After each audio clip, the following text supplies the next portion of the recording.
Bonjour et bienvenue dans cette vidéo, le signe de la Vierge en 5 minutes. Alors, dans cette série de vidéos, j'essaie de vous présenter des symboles qui peuplent une carte du ciel pour vous permettre par la suite d'interpréter votre propre thème de naissance à la maison. Et aujourd'hui, on se pose comme question, qu'est-ce qui arrive lorsque certaines planètes sont dans le signe de la Vierge dans notre carte du ciel? Alors, premièrement, la métaphore que j'aime utiliser au niveau de la Vierge, c'est la métaphore qui voudrait qu'au moment de son incarnation, l'âme vierge se fait lancer un message, se fait dire quelque chose, et voilà l'essentiel du message.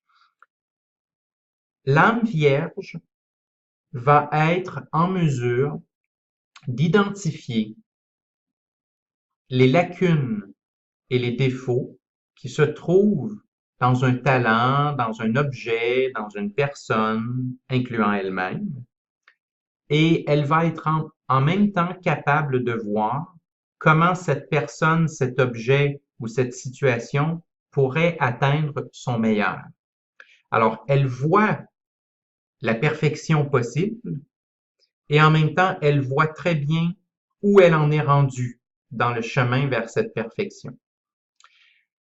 Vous comprendrez maintenant que toute planète qui se trouve dans la Vierge va tendre vers le perfectionnement. Elle va tendre vers le peaufinement. Elle va tendre vers la possibilité d'améliorer constamment ce qu'elle fait, ce qu'elle possède, ce qu'elle livre comme marchandise. Et c'est pourquoi toute planète dans le signe de la Vierge doit apprendre premièrement à peaufiner ses talents. Et je dirais que c'est de concert avec le dernier item qui est identifier les lacunes. Parce que comment je fais pour peaufiner mes talents? Je débute par la pratique, et la pratique, et la pratique.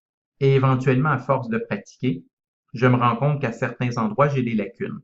Je me rends compte qu'à certains endroits, je n'arrive pas à performer aussi bien que je le voudrais. Alors, qu'est-ce qui se passe?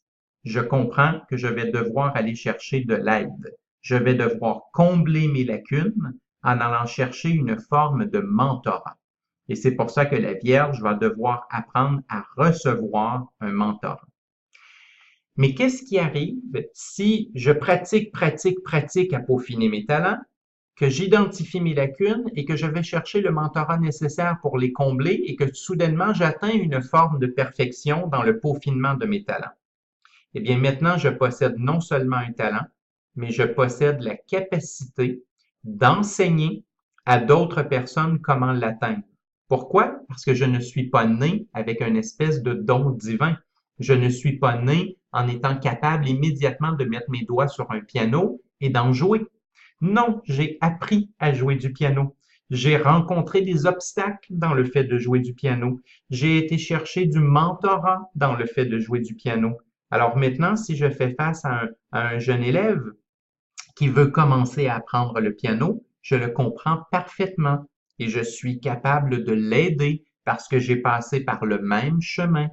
Et c'est pour ça que le but ultime de la Vierge, le but final de toute planète qui se trouve dans le signe de la Vierge, c'est de se sentir utile pour une autre personne parce qu'elle sera capable de donner du mentorat sur son propre cheminement où elle a identifié ses lacunes et qu'elle a peaufiné ses talents. Alors, vous voyez que le grand appel de toute planète qui se trouve dans le signe de la Vierge, c'est d'être capable de peaufiner ses talents en identifiant ses lacunes et en recevant un mentorat dans un premier temps. Mais attention, la mission, si elle s'arrête là, elle n'est pas réussie. Pour être réussie complètement, cette planète va devoir se sentir utile face aux autres en étant capable de redonner du mentorat à d'autres personnes qui en auront besoin.